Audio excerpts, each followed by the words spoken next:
Hallelujah. Now we're looking at Sabbath. Why did God ordain Sabbath? Hallelujah. What's the purpose of Sabbath? What is Sabbath? Glory to God. Sabbath is divine allocation of time. Hallelujah. Time allocated to God. Time dedicated to God is Sabbath. Hallelujah. In the Hebrew pronounces it Shabbat. Shabbat. Hallelujah. That's how the Hebrew pronounces it. I don't just like the pronunciation. So we will use the pronunciation of the English. Sabbath. Glory to God. Hallelujah. It means intermission. Hallelujah. It means abeyance. Temporary inactivity. Hallelujah. But it's divine. It's dedicated to God.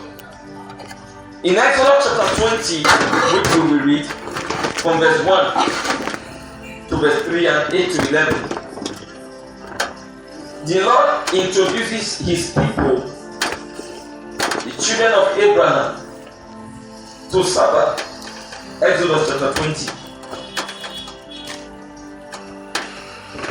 Now the question is, why did God introduce Sabbath to Abraham? Glory to God. Hallelujah. Why didn't God introduce Sabbath to Enoch?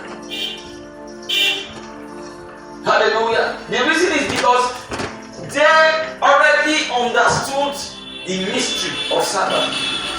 Abraham's life was a life of Sabbath. So there was no need for God to come and be telling him about separating any day unto him. Abraham was devotion. Glory to God. Hallelujah. A man who was into farming, a full-time businessman, understood the place of God that nothing else can take. And so God never spoke to Abraham about worshiping him. Hallelujah. Praise God. But when Abraham's children began to come, God saw that they were losing tracks with worship. And so God had to give a name to a separated time unto him. He called it a time of rest and a time of worship. God named it Sabbath. Hallelujah. Now, Exodus chapter 20, from verse 1 to 3. And God spake all these words, saying, I am the Lord thy God, which have brought thee out of the land of Egypt, out of the house of bondage. Thou shalt have no other gods before me. Verse 8. Remember the Sabbath day to keep it holy. 6 days shalt thou labor and do all thy work. But 7 days is the Sabbath of the Lord thy God. In it thou shalt not do any work, thou, nor thy son, nor thy daughter, thy manservant, nor thy maidservant, nor thy cattle, nor thy stranger that is within thy gates. For in 6 days the Lord made heaven and earth and the sea and all that in them is, and rested the 7th day. Wherefore the Lord blessed the Sabbath day and hallowed it. Hallelujah. Praise God. Now the Lord is introducing to them a side of their time that must belong to him. Not to cheat them, but to give them an advantage in life. Hallelujah. And so the Lord tells them to keep the Sabbath day holy. Now the Lord tells them, I made the work in 6 days. On the 7th day I entered into my rest. I rested. And the Lord said, so you too, you will work 6 days. On the 7th day there will be no work.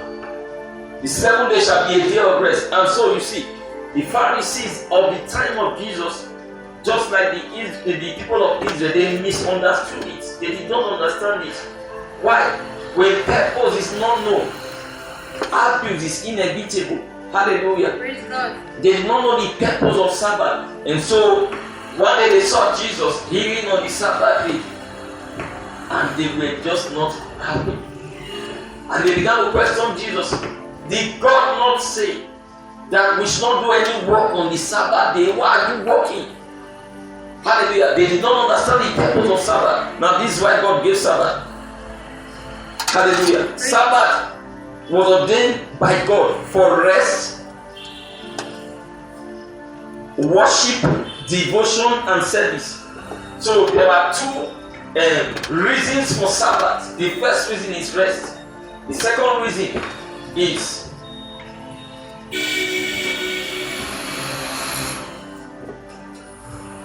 the rest three, hallowed to God. And what are they? Worship, devotion, and service. Worship, devotion, and service. Hallelujah. So God ordained the Sabbath for worship. That's why when you read the New Testament, on the Sabbath day, they were always in the synagogue. Hallelujah. And God will tell us that on the Sabbath day, Paul reasoned with them from the scriptures. On the Sabbath day, Jesus went to preach to them in the church. On the Sabbath day, they read from the Holy Scriptures, and so on and so forth. So the Sabbath day was a day of worship. That was it all. Hallelujah. It was a day of devotion also. A day of devotion. A day you set out time to peruse the scriptures, to dig into the word of God. A day you set out time to pray. Hallelujah. That's Sabbath. That's not all. It was also a day where the service of the Lord was done. A day where you serve the Lord. This was what Jesus understood, for which he was healing on the Sabbath day. And the Pharisees did not understand it. How can you heal on the Sabbath day? The Sabbath was for the purpose of service. Service to God. Hallelujah. Praise God. So on the Sabbath day, every spiritual act of worship is given to God. Hallelujah. Praise God. Now, as you journey through the scriptures, in Mark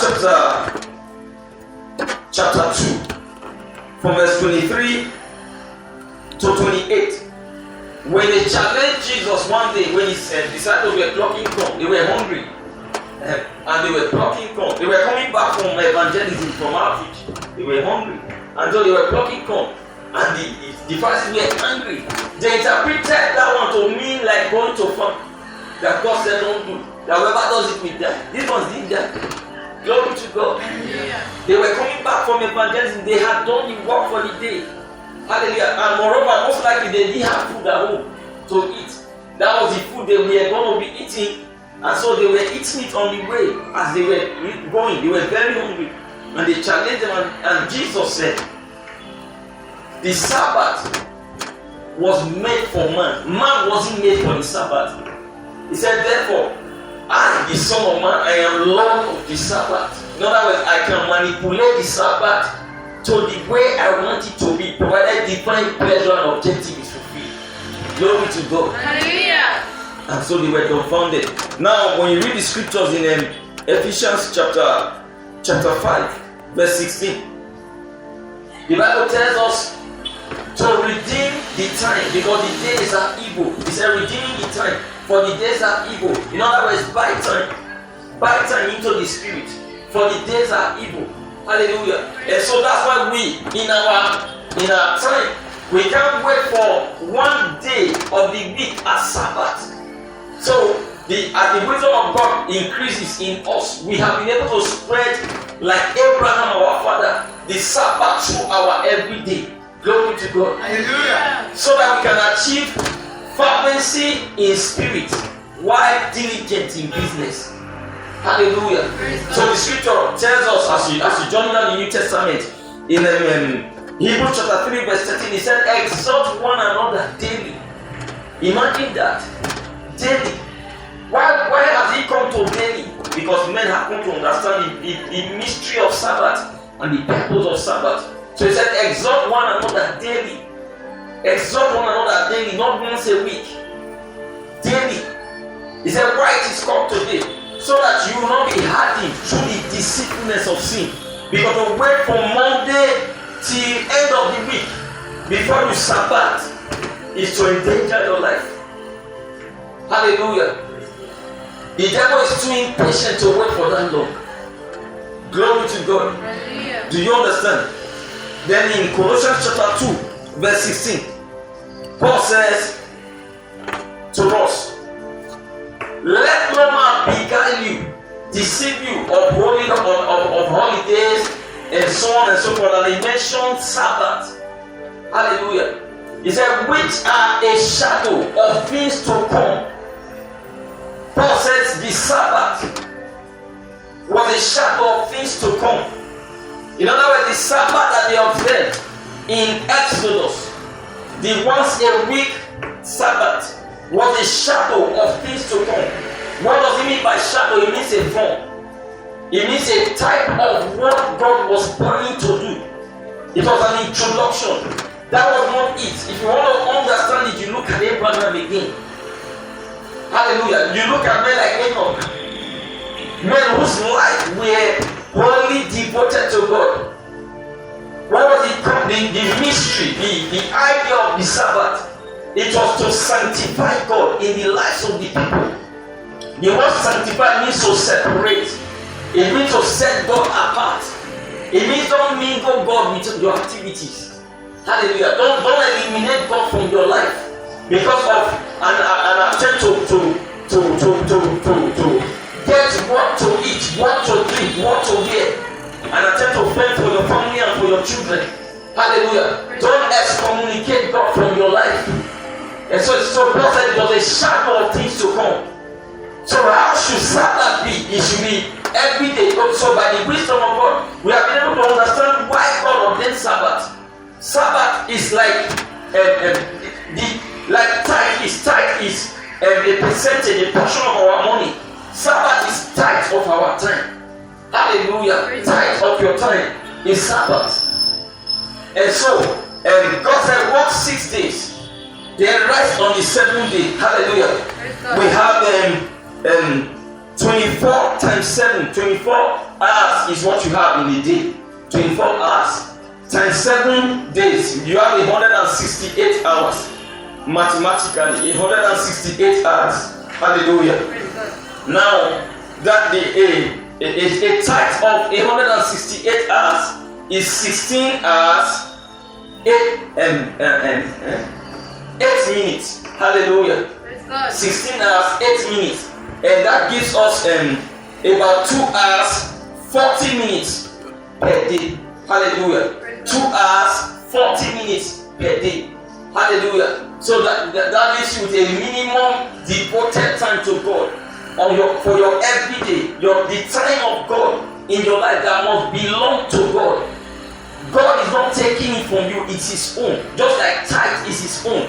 That's the reason why when a man takes his tithe and eats it, God says, you have robbed me. Hallelujah. You steal from God when you take God's own. Hallelujah. And so a tithe of your time is 2 hours 40 minutes. 2 hours 40 minutes every day. Now, when that day happens to be a worship day, a day where the church gathers, you are not supposed to forsake the assembly of ourselves together as the manner of some is. So if it happens to be like in excelling glory, a Tuesday, hallelujah, you have to be in church. Hallelujah. You have to spend that time in church for worship and for service. Now if it happens to be a day that is not a service day, you have to spend that time in prayer and with the word of God. So like Peter will say, we'll give ourselves to prayer, to the ministry of the word. Hallelujah. So how do you do that? You break the time into 2. If you have enough strength to pray, you can pray for 1 hour 40 minutes and use 1 hour to study. If you don't have enough strength to pray, then pray for 1 hour and use 1 hour 40 minutes to study. But it belongs to God. This was the idea of Sabbath. Hallelujah. Praise God. That was God's idea of Sabbath. It wasn't an attempt to tell you to stay at home and sleep all through the day, like they now do with their Sunday. So some guys don't go to work on Sunday. Hallelujah. To them that's their Sabbath. They shall not do any work and they sleep through. They just watch TV through the day. Hallelujah. Some wash their clothes and relax afterward. No, that's not the idea of Sabbath. Glory to God. Hallelujah. Now, what's the reason why a lot of people don't get to give their time themselves to to this divine mystery for lifting, I will show you the blessedness of Sabbath in the word. Hallelujah. Why don't many do it? Because God, there is a God in every generation that contends for the worship of the people. Hallelujah. Praise God. In the time of Moses, every land they entered as they journeyed, they had their gods. Hallelujah. Praise God. They had man-made gods, gods made with hands, that the people of that area, of that region, of that territory worshipped.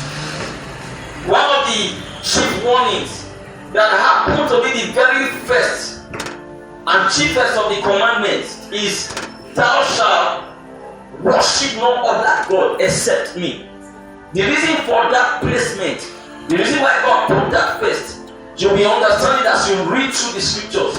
You're going to find that one of the greatest emphasis of God that stirs his anger the most and stirs his jealousy the most, the very thing that took Israel to captivity is the worship of another God. Nothing else offends God like that sin. That's the greatest crime that God considered the greatest sin in the earth.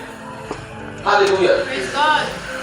For everything men do, the greatest of it is a substitution of God for something else. That's the first commandment. Hallelujah. Praise God. And it hasn't changed now. I used to say to people, I said, if you want to understand how God is in the New Testament, in the time of grace, you have to have an exposure or non-exposure of the Old Testament. The very things that God frowns at are things he still frowns at till now. It's just that you won't hear him talk to you. Hallelujah. He frowns at them till now. God has never become comfortable with the substitution of him or his worship for the worship of another God.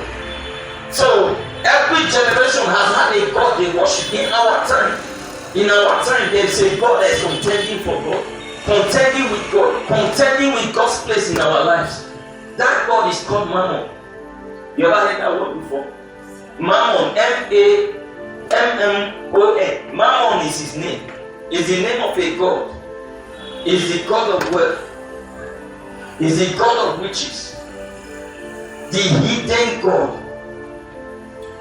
Mammon is the devil as the Lord of money.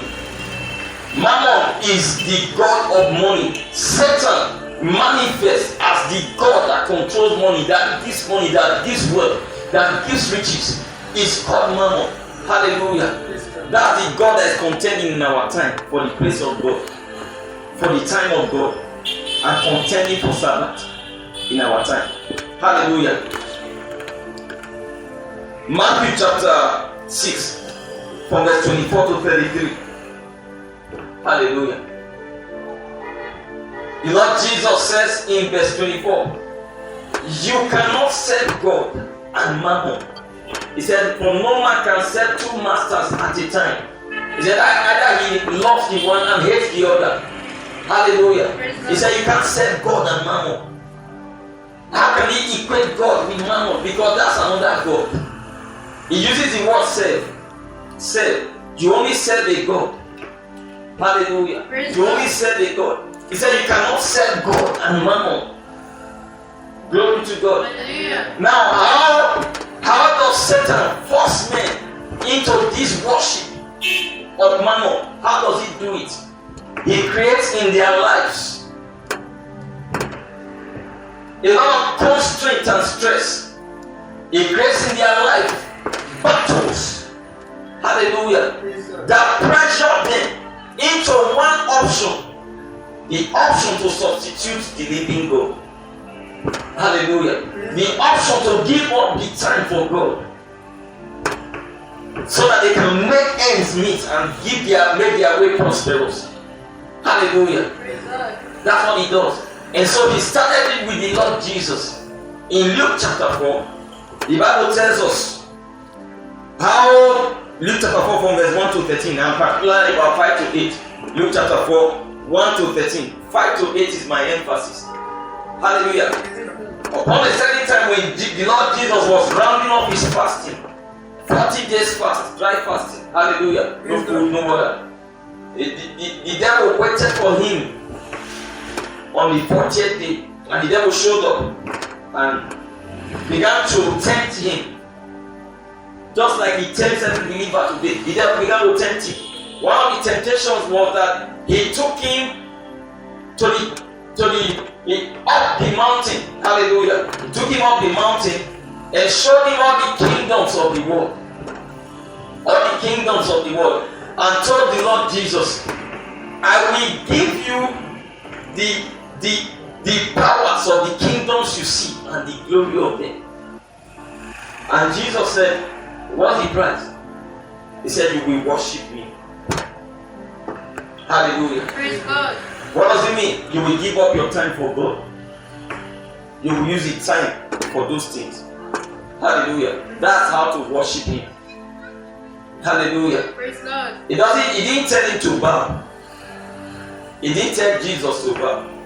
What to worship doesn't mean to bow. You can worship without bowing. To worship means to give up your time for the thing that you worship. To worship means to serve. To worship means to surrender. Hallelujah. To submit your time for the thing you worship. And so that's what he told Jesus. And Jesus said, it is written, only the Lord shall be worshipped. And Satan didn't stop there, he took him to another place. Now, you see that's exactly the same test. He puts every person through. Once you are named in the name of the Lord, that test, that time of your life will come, where you will choose between the Almighty God and your job. Hallelujah. You will choose between the Almighty God and your children. You will choose between the Almighty God and your parents. You will choose between the Almighty God and your career. You will choose between the Almighty God and your devotions to Him. Hallelujah. Praise God. That time will come. And so that was the day of Jesus' test.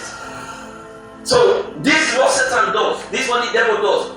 The devil does not allow men to have the time for the Almighty God. So every system of the world that you see today, whether it's the system of the school or the system of the home, the system of whatever area of life you find yourself, Satan has been able to master the system such that there is no space for the worship of God. So when you get admission, for instance, as a student of a higher institution, you're going to find out that in the timetable, there is no space for God. The men that are able to serve the Lord on campus are those that deliberately make space for Him. The reason is because the lecturer may leave class by 6 p.m. Hallelujah. But he will give you the assignment that will keep you from 6 to 6. Glory to God. Hallelujah. The lecturer may leave class by 5, but he will give you the kind of workload that will not allow you to have time to do another thing until the time for class again. Glory to God. Hallelujah.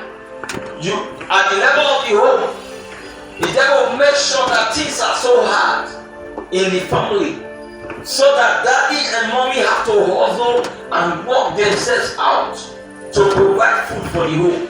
And so those ones first of all don't have time. Then he makes sure the children too do not have time. By busying them, that's the reason why from our very kindergarten, you see our little kids coming back home with lots of assignments to do, lots of homework to do. Tell me what a KG2 people is doing with homework, assignment.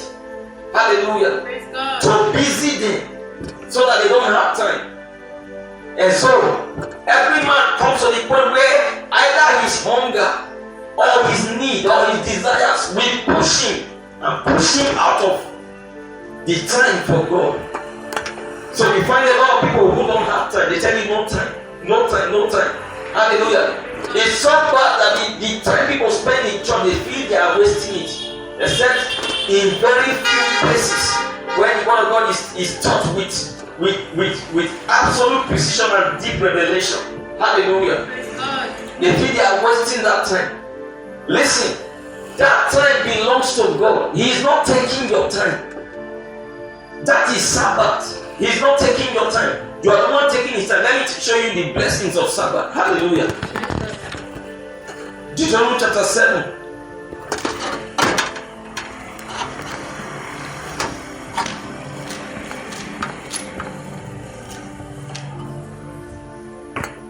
Glory to God. Now,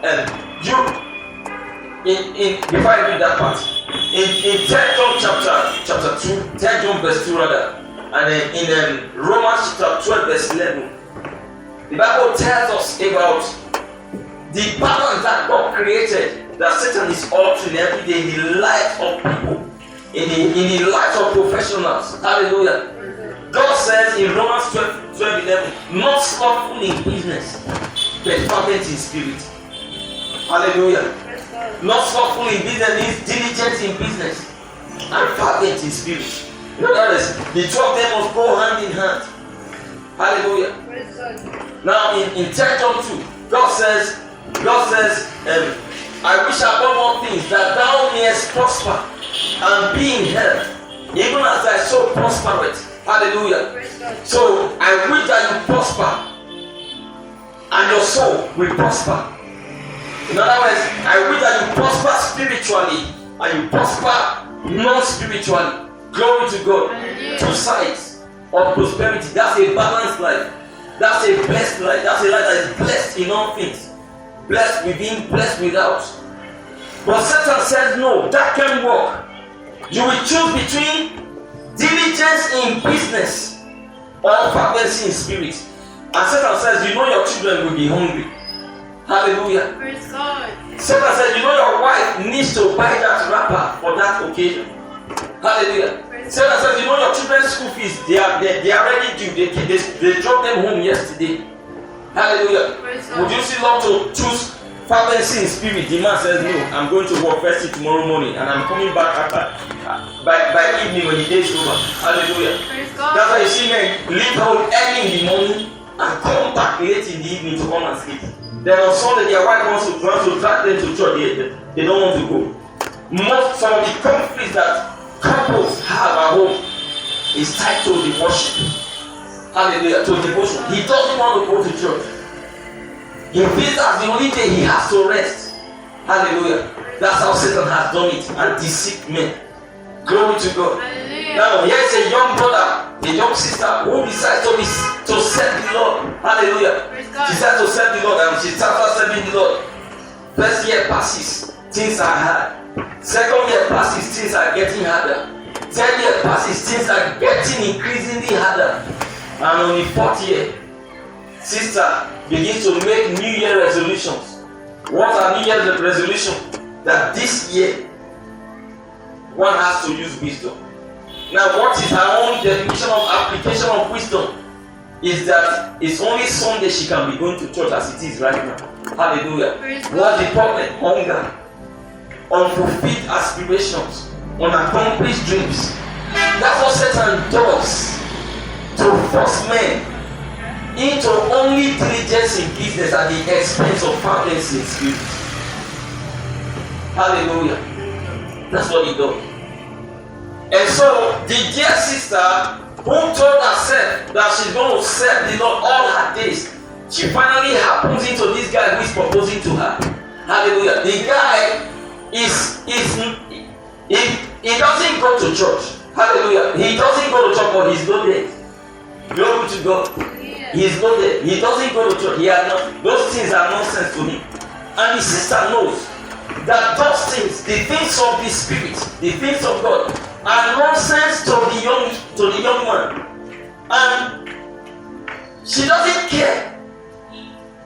She doesn't care what the word of God says about that. She doesn't care what society will say. She doesn't even care what her parents will do. Even they are against it. Actually, her parents will be in support. Glory to God. She doesn't care. Why does she not care? Because to her, she has already found her future right before her. The man she wants to marry has a car.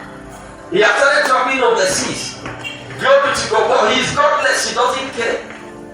She tells herself that with time she will get him saved. With time she will get him to God. And that's the loss of that destiny in Christ. She marries that man and her life goes down. But she can now afford the things of life. Hallelujah. Praise God. She has a car too now. She travels overseas too. But no church in her house. It's not allowed. Hallelujah. You don't go to church. The children don't go to church. That's one out, one lost, one down, one man down in the spirit. Glory to God. Hallelujah. Well, at the beginning of her marriage, the man allowed her to worship God in the house. Then later, one day while she's having her devotion, the man comes and tells her, "You are disturbing me." Hallelujah. Praise God. And she says, "Excuse me, I am praying." I said, "You are disturbing me. If you want to pray, you go back to your father's house." Hallelujah. Praise God. This is the reason why the children of God must be given a balance when it comes to the doctrines of Christ, a balance when it comes to teachings in church. They must be taught how to make their way prosperous, because if they don't get that teaching and they don't get it right, Satan will still come after them. No matter, even if you're on your 40th day of fast, hunger will drive you to Egypt. Hallelujah. If you've not been taught how to make food. It was hunger that took Jacob and his family to Egypt. A prophet. Hunger still won at last and took him to the middle of Egypt. Glory to God. Hallelujah. A prophet of God. But for the fact that Joseph was there, imagine if it was not Joseph that was in Egypt. What would have happened to the life of Jacob and his sons? They would have been idolaters. Hallelujah. Praise God. Because when they were going to Egypt, they did not know that there was God in Egypt. They didn't know that the Almighty God was in Egypt through Joseph. And he was willing to go to Egypt and reside there for hunger, for food's sake. Hallelujah. Praise God. This is the reason why the children of God, God's people, must be taught to own their businesses. Must be taught to build businesses that can allow them to determine their timing. For instance, so we are in church right now, not because your boss would have released you, but because your boss is a believer. Hallelujah. That's why you are able to come to church.